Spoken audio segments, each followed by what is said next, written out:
Här får de dessa punkterna på linje FE. Så det är lika riktigt svar. Vi måste tänka denna ligne. Voilà un cours de soutien des plus réconfortants. En arrivant à Bayeux, elle n'imaginait sans doute pas tomber sur un prof de maths qui parle le norvégien. La médiatrice, elle passe par le milieu du segment. Ah oui. Il y a une ligne som krysser linjestycket i mitten. Ah oui, oui. Le jour de la rentrée en septembre, elle ne connaissait que quelques bribes de français.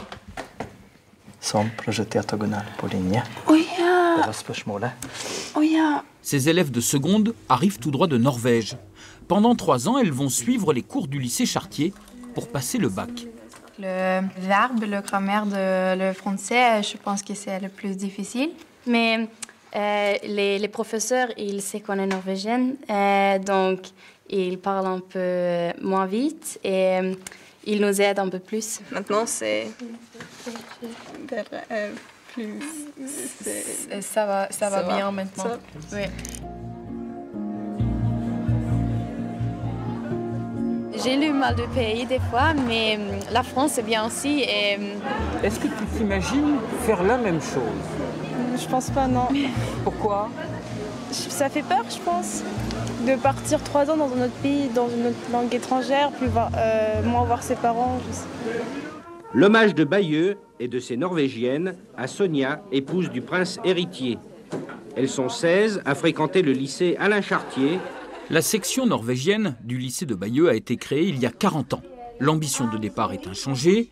Chaque année, la Norvège offre à quelques élèves la possibilité de découvrir une autre langue, une autre manière de vivre et d'apprendre. À quelle évolution? C'est très différent du lycée norvégien? Oui. En Norvège, les élèves, ils ont beaucoup plus à dire. Ils peuvent décider un peu de la vie du lycée. Et aussi, on a un peu plus de liberté, on a plus de temps libre l'après-midi.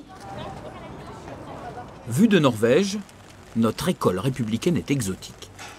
Kajsa est rentrée de Bayeux l'été dernier, Eirin y était encore en 2017, et elles se souviennent de leur étonnement lorsqu'elles ont découvert le cours magistral à la française.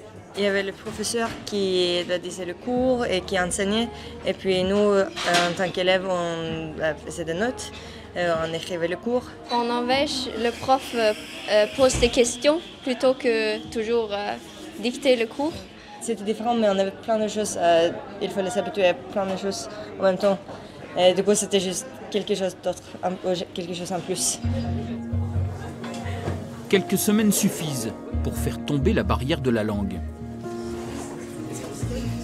Donc vous prenez le deuxième exercice.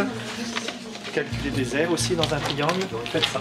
Les lycéennes norvégiennes finissent par se fondre dans la classe. Les professeurs dans le lycée sont dans l'ensemble émerveillés du résultat qu'elles atteignent au bout de 3 ans quand elles passent le baccalauréat, quand elles font de la philosophie en français, des sciences, n'importe quelle matière. C'est quand même pas quelque chose de banal. Mais à 15 ans, il n'est pas toujours simple de tromper le mal du pays, de supporter l'éloignement. Vous avez un bon week-end, une bonne semaine? Non, c'est week-end, Oda. Oui, c'est semaine. Oui. Bonne semaine, oui. Travail. Le vendredi soir, Oda quitte l'internat du lycée pour retrouver la chaleur d'un foyer. Les élèves de première et de terminale ont une chambre en ville. Oda, tu veux un café? Ah oui, merci. Mais les plus jeunes partagent un peu de la vie quotidienne d'une famille d'accueil. C'est pas juste elles viennent, elles repartent, c'est fini. Non, nous il se crée quelque chose. Enfin, je crois. Hein, maman? Ouais. C'est un peu comme une grande sœur. Ouais. Ouais, c'est ça. Ouais. Les candidates qui veulent venir passer le bac à Bayeux doivent avoir de bons résultats scolaires, mais elles sont aussi choisies pour leur maturité et leur motivation.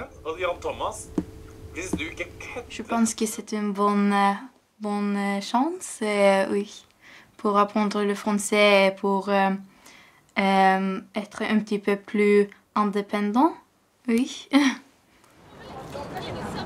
En Norvège, le diplôme n'a certainement pas le même caractère sacré qu'en France. Kajsa et Eirin ont obtenu leur bac avec mention très bien, mais là n'est pas leur motif de fierté. Après ces années, j'ai beaucoup plus de confiance en moi. J'ai quand même réussi à passer 3 ans en France. Il faut apprendre à se connaître, mais aussi connaître d'autres cultures et tout. Donc c'est ça. Et on grandit beaucoup pendant 3 ans. Les lycéennes norvégiennes retourneront quelques jours chez elles à Noël pour se ressourcer et dissiper les doutes qui naissent parfois au creux de l'hiver. En général, leur famille les trouve déjà changées.